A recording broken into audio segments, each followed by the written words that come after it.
주님, 저희의 예배를 기뻐 받아 주시옵소서. 이 모든 기도 영광의 날 다시 오실 예수님의 이름으로 기도드렸습니다. 아멘.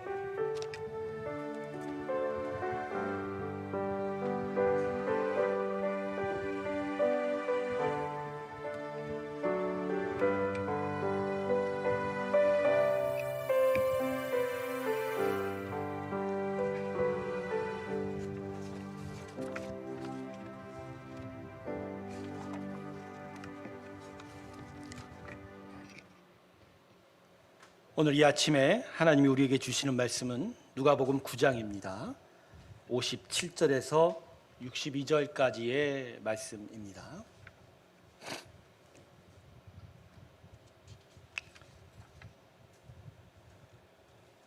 누가복음 9장 57절에서 62절까지의 말씀입니다.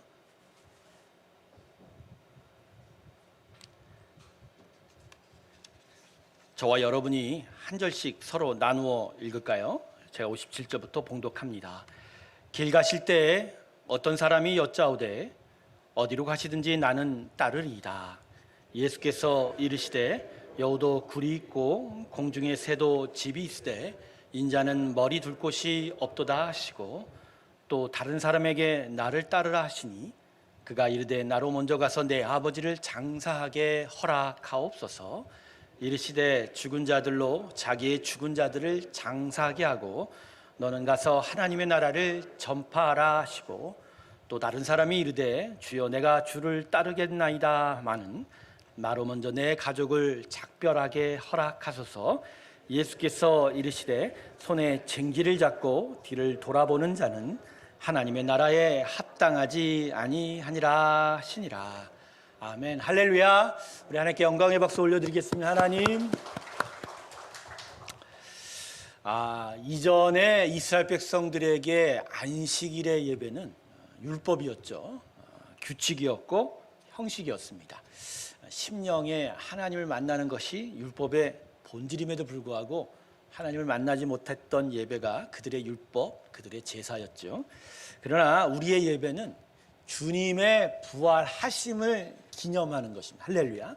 이미 십자가에서 예수를 만나고 예수의 그 부활의 능력과 기쁨을 기억하며 나아가는 것이기 때문에 우리의 예배는 이 심령으로 살아있는 귀한 예배가 되어야 할 줄로 믿습니다. 할렐루야. 오늘도 예수님 만나시길 주님의 이름으로 축원합니다. 이 예배 속에서 예수님께 집중하세요. 그 어떤 것들이 우리를 가로막고 또 우리를 번민케 하고 우리를 힘들게 할지라도 오늘 여러분 안에 예수 그리스도가 오실 것이고 성령의 능력으로 예수를 만나게 하실 것입니다. 주님을 만나 더욱더 귀한 예배의 자리로 나아가는 우리 모두가 되길 주님의 이름으로 축원합니다. 잠깐 기도하겠습니다. 하나님, 말씀의 선포 속에 예수님을 허락하여 주시옵시고 주님을 만나는 하나님의 기적을 우리에게 주시옵소서. 예수님의 이름으로 기도드립니다. 아멘. 자, 예수님께서 이 땅에 오셔서 선포하신 말씀은 회개하라, 천국이 가까워 왔느니라 였습니다. 자, 이 말씀에는 두 가지 의미가 있죠. 천국이 왔다. 이 얘기는 이제 죄악 가운데 거하는 세상 나라는 하나님이 심판하실 것이고 이제 하나님이 통치하시고 다스리신 의와 선의 나라, 하나님 나라가 세워질 것이다. 그래서 회개하라. 하나님이 세우는 그 나라는 무엇보다 사람의 심령의 변화, 이 마음이 회개하여 완전히 뒤집어지는 역사가 필요하다라는 것이죠.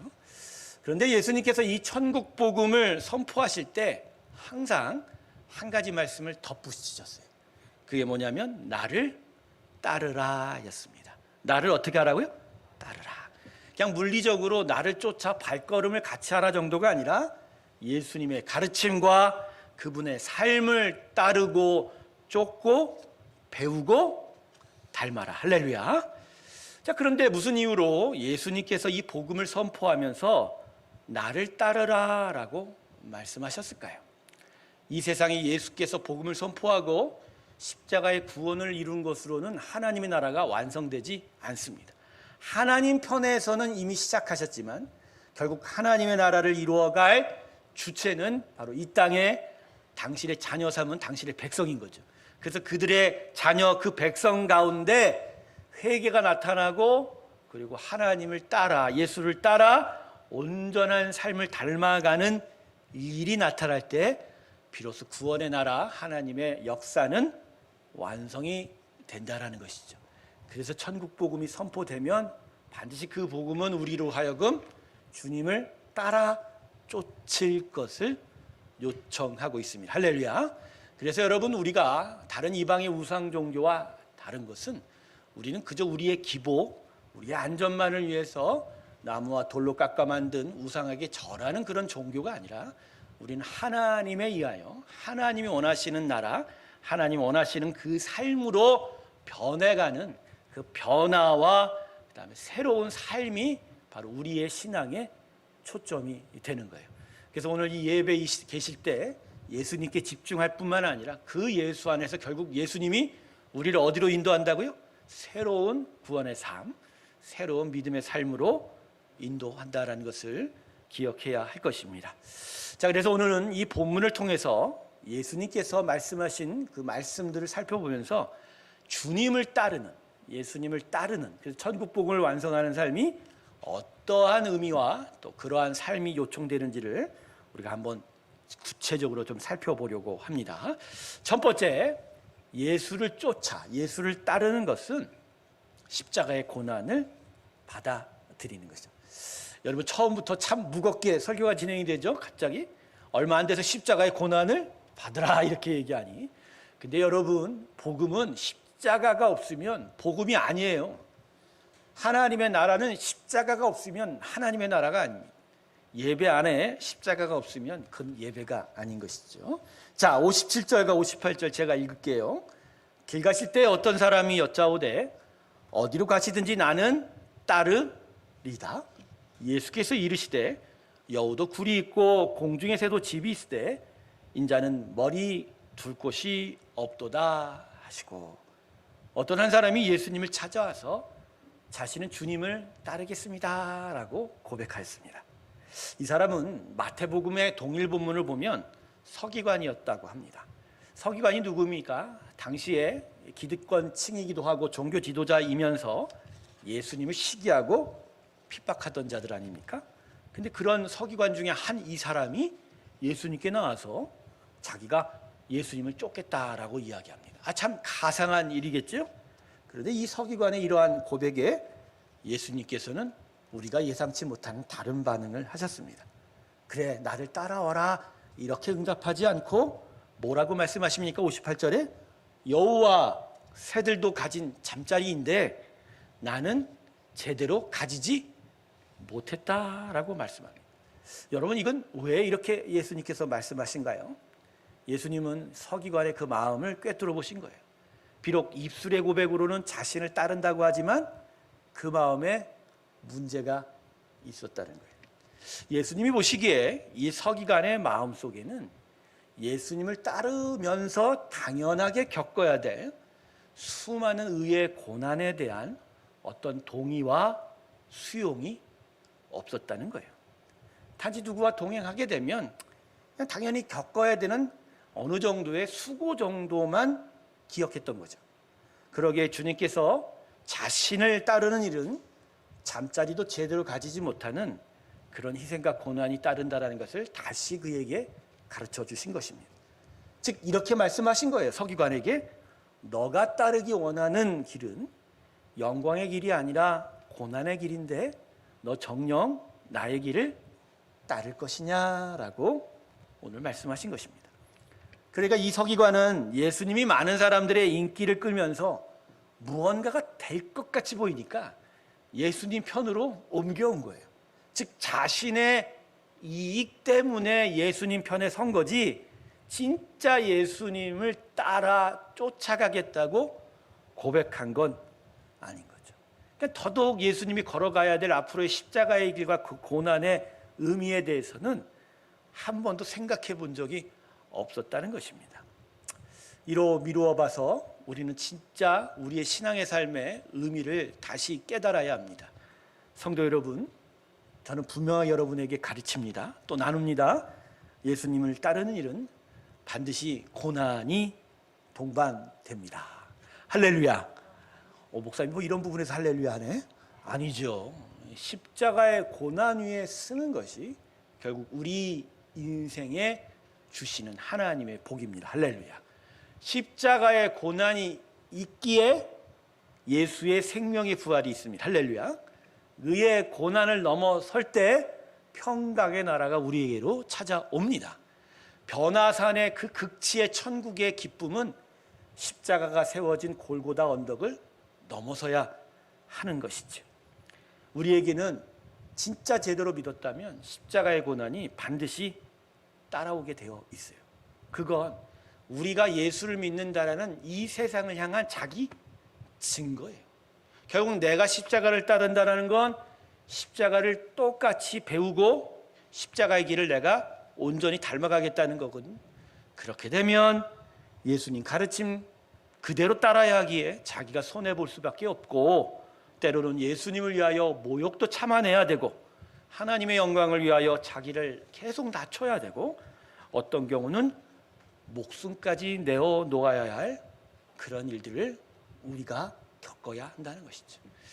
우리가 지난 6개월 동안 도래오래 하나님의 귀한 공동체를 세워가면서 또 물리적으로는 교회 예배 처소와 교육관을 또 만들어가는 과정 속에서 우리는 사실 저마다 이것을 경험했어요. 평상시의 사람이라 상황이었다면 우리가 그렇게 많은 수고와 열심을 내지 않았을지도 모른다는 거죠. 그러나 우리에겐 진짜 하나님의 감동이 왔을 때 우리로 하여금 눈에 보여요. 이건 내가 손해보는 거고 나에게 여러 정말 이득이 아닌 반대편의 일들을 줄 일들인데 그걸 감당케 하신 것이죠. 오늘 여기 오신 모든 많은 성도님들이 사실은 우리가 도래울보다는 어디서 많이 와요? 저 산 넘고 물 건너서 왔지 않습니까?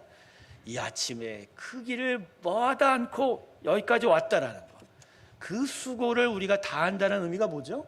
그래도 예수님 만나, 그래도 하나님 온전하게 예배하고 싶은 그 십자가의 길을 가고자 하는 우리 안에 하나님의 인도하심을 있기에 우리가 그분의 길을 지금 닮아가게 되는 것이죠. 할렐루야.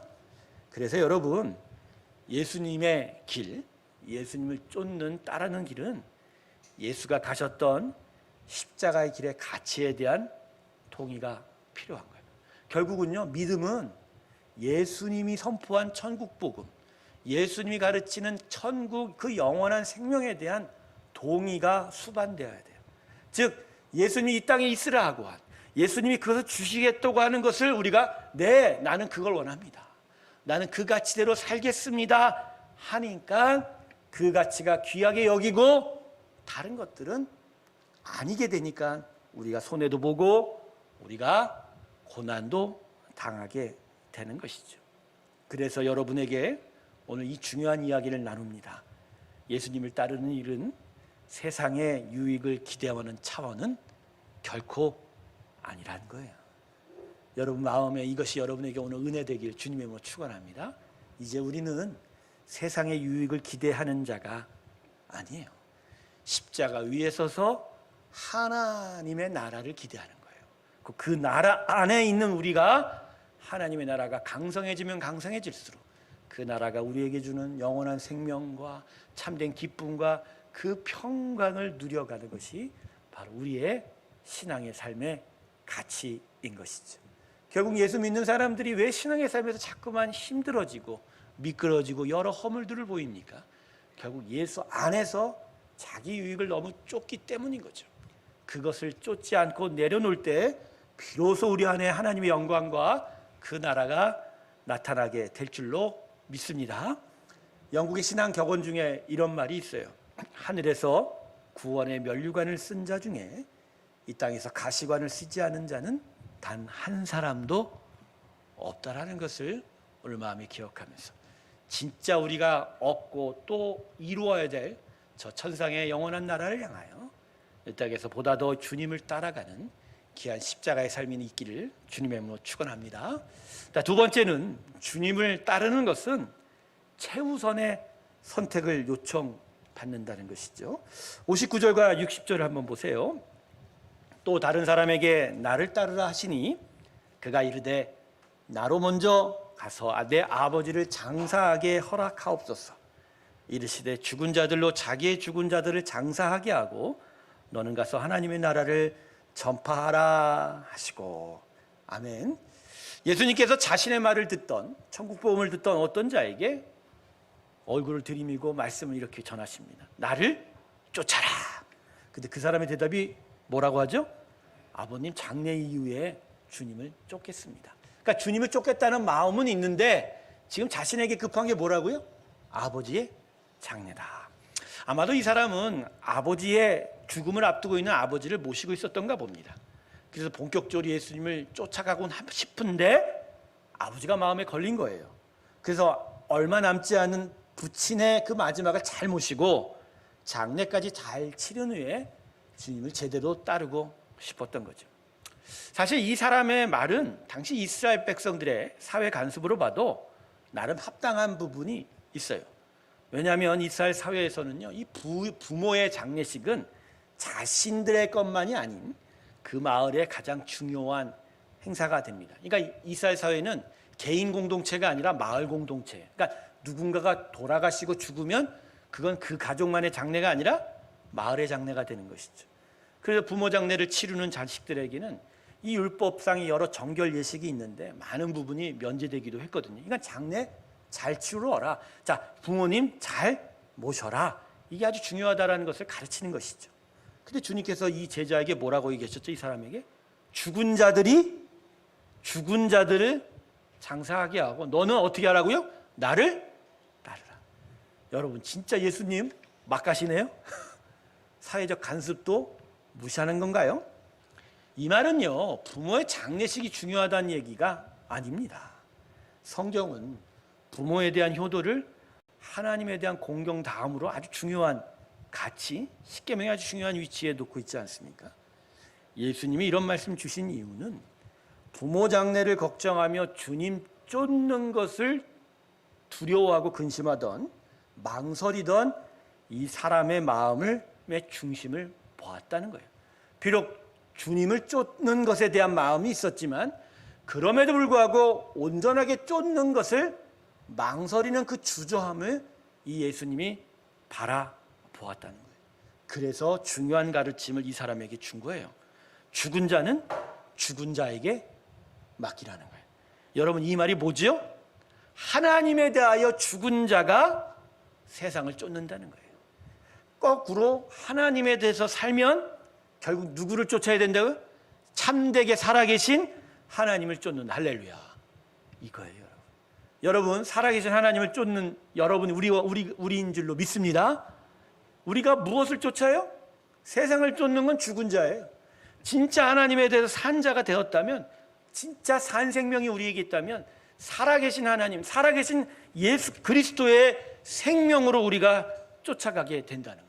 그래서 진짜 생명이 있는 곳을 향하여 우리가 바라보기 때문에 예수를 따르는 우리에게는 최우선의 선택은 항상 예수께 있어요. 하나님의 생명의 일이 있다는 거예요. 그런데 그 마음의 중심이 제대로 잡히지 않으면 계속하여 하나님 앞에 죽은 것들만 쫓게 된다는 거예요. 성도 여러분, 특별히 여기서 우리가 좀 짚어 넘어가야 될 것은 우리의 신앙생활이 힘들고 어려워지는 아주 근본적인 이유 중에 하나가, 아주 중요한 이유 중에 하나가 이 우선순위 문제가 바로 세워지지 못해서라고 하는 것이죠. 그리고 이 우선순위가 바로 세워지지 못하니까 여러 것들로 우리 안에 많은 변명들이 쌓이고 있어요. 여러분 우리 자녀들이요, 힘들고 어려워도 그래도 고등학교까지는 학교에 잘 다니는 이유가 뭘까요? 대학에 가니까 많은 자녀들이 삐뚤어지기 시작을 합니다. 청년들이 참 방황하는 시대가 대학 때부터이긴 한데, 물론 요새는 중학교, 고등학교 때부터 사춘기여서 막 힘들기도 하지만 그래도 제가 볼 땐 고등학교까지는 그래도 의무교육인 줄 알고 학교는 잘 다니는 것 같아요. 예. 왜 그럴까요? 그래도 성년이 되기 전에 우리 자녀들이 학교 가는 것이 최우선의 순위라고 동의는 하고 있는 거예요. 그런데 뭔가 자기가 스스로 결정할 수 있는 나이라고 스스로 판단해버리는 성년이 되고, 그래서 대학교로 올라가고 또 사회에 나가면 최우선의 순위가 흔들려 버리는 거예요. 결국 절대적인 가치가 우리 안에서 흔들려 버리는 거예요. 이 시대가 상대주의 가치관 아닙니까? 이것 저것 그것만 옳은 게 아니라 때때로 상황과 여러 조건에 따라서 옳은 것들이 달라진다라는 것이죠. 여러분, 결국 이 상대주의적 가치관이 노리는 핵심은 우리로 하여금 하나님을 제대로 섬기지 못하는 그 절대주의적 가치를 무너뜨리는 것이죠. 예수의 사람은 기본적으로 하나님이 우리의 절대적 하나님 되십니다. 할렐루야. 그래서 하나님을 향하여, 하나님의 일을 향하여 우리가 온전하게 바라보고 그것이 최우선순위가 되는 게 그게 마땅한 거죠. 신앙생활은 그래서 항상 우리에게 이렇게 질문해요. 어느 것이 중요하냐는 것을 계속 우리가 선택하게 만듭니다. 참되게 진리를 쫓아 살아있는 생명의 일을 바라볼 것인가, 아니면 사망 권세에 눌려 죄악의 종로도 탈 것인가 말입니다. 주일 아침에 예배를 나오는 길이 참 복잡한 분들도 아직 있어요. 야, 꼭 이 주일에 나와야 해? 이 예배 꼭 드려야 돼? 예배를 꼭 드려야 되는 건 결코 아니에요. 형식으로 우리는 하나님을 쫓을 수 없습니다. 오늘 이 아침에 예배 이 자리에 안 나와도 우리는 하나님을 섬길 수 있어요. 그 가능성은 있어요. 중요한 건 예배에 참석하건 안 하건, 우리의 외양이 지금 하나님을 찬양하건 안 하건이 중요한 게 아니라 뭐가 중요하다? 이 심령의 방향. 이 심령이 무엇을 바라보나? 결국 가장 중요한 하나님을 바라보느냐, 그분의 생명을 바라보느냐, 내가 살고 하나님 앞에 살아있는 그 생명을 향하여 나아가고 있느냐, 그것이 바로 우리의 신앙의 가장 중요한 핵심이다. 할렐루야. 이 우선 가치가 이루어지지 않으면 예배 자리가 나와도 우리의 외양이 아무리 하나님을 닮으려 해도 우리가 온전히 하나님 앞에 설 수가 없는 것이죠. 결국 오늘 본문은 우리에게 분명하게 결론을 내려주고 있어요. 하나님의 일이, 하나님의 나라와 영광이 우리에겐 최우선의 선택이다. 할렐루야. 할렐루야. 예수님이 마태복음 16장 23절에서 베드로에게 이렇게 질책하셨습니다. 사단아, 내 뒤로 물러가라. 너는 나를 무너지게 넘어지게 하는 자로다. 내가 하나님의 일을 생각지 아니하고 도리어 사람의 일을 생각하는도다. 왜 이런 말이 나왔어요? 예수님이 십자가에 올라가서 순환당한다고 그렇게 제자들에게 얘기하니 베드로가 고난당하지 마십시오, 주님 영광만 받으십시오 이러니까 주님께서 이 말씀을 주신 거예요. 하나님의 섭리와 그 역사를 향하여 자신의 스승은, 예수님은 지금 그 길을 향하여 순종의 길을 가고 있는데 베드로는 지금 뭐만 생각하고 있어요? 하나님의 영광, 하나님을 생각하는 게 아니라 사람의 이익, 사람의 일만 생각했다는 것이죠. 그런데 성도 여러분, 주님 따르기가 쉽지 않지요? 예, 쉽지 않습니다. 하나님도 아세요.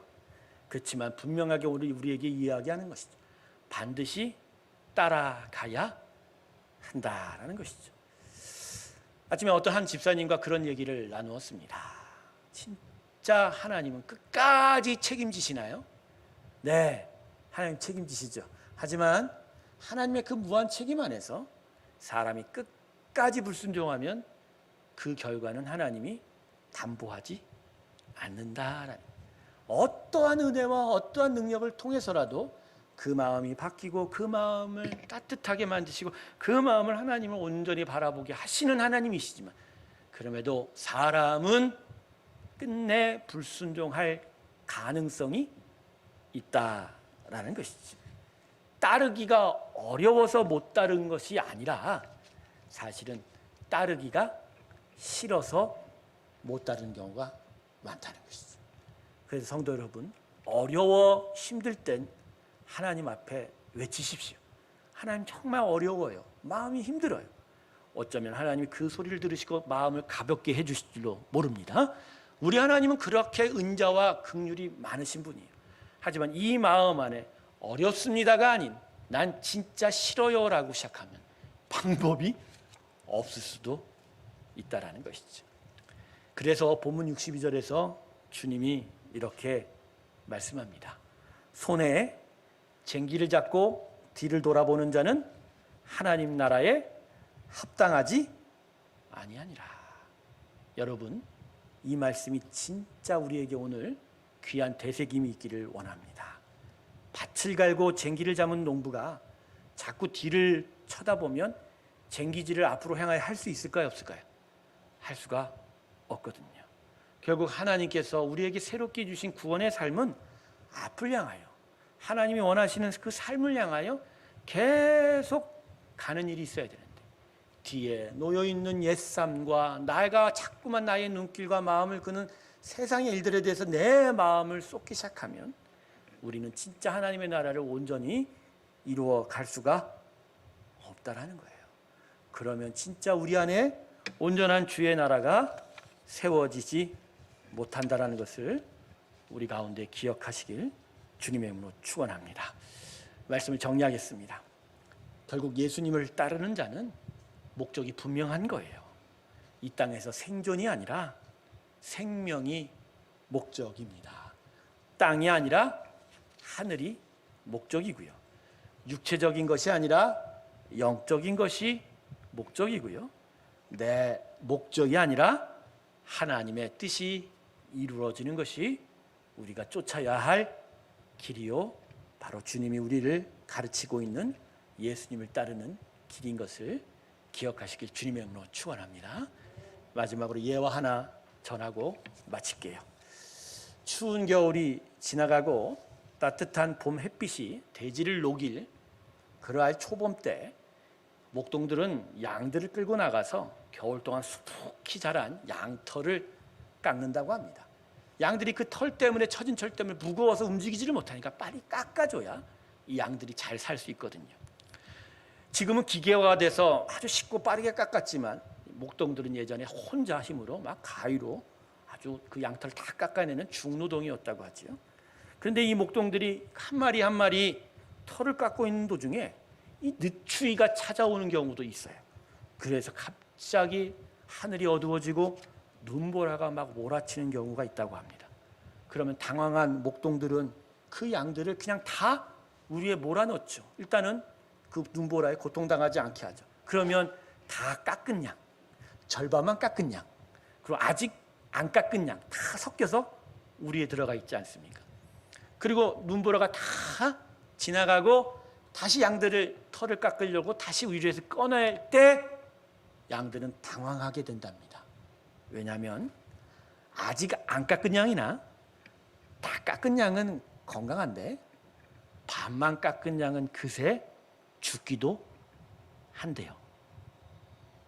오히려 절반만 깎다 만 양은 예외 없이 감기에 걸리고 그중 다수가 죽는 것을 경험한다고 하네요. 하나님만 쫓으세요. 그것이 맞습니다. 그것이 온전한 생명의 길 될 줄로 믿습니다. 오늘 주님을 향하여 여러분의 마음이 향하기를 예수님의 이름으로 기도드립니다. 기도하겠습니다. 아버지 하나님, 우리 안에 주님만 따르는 참된 믿음의 길을 허락하여 주시옵시고 하나님 앞으로 더 가까이 나아가는 은혜를 허락하여 주시옵소서. 여전히 부족하고 약한 우리들 주께서 붙들어 주시고 인도하지 않으면 단 한 걸음도 나아갈 수 없음을 고백합니다. 주여, 우리의 부족함을 인도하시고 우리의 연약함을 도와주시옵시고 우리 안에 예수 그리스도의 십자가의 은혜 허락하여 주셔서 그 길을 향하여 걸어가게 하여 주시옵시고 무엇보다 성령의 충만이 있어 오늘도 주님 앞에 얼굴을 들게 하여 주시고 주의 따뜻한 그 인자하신 얼굴 앞에 우리가 서게 하여 주시옵소서. 감사드리며 예수님의 이름으로 기도드립니다. 아멘. 우리 461장 함께 찬송 부르겠습니다. 십자가를 질 수 있나?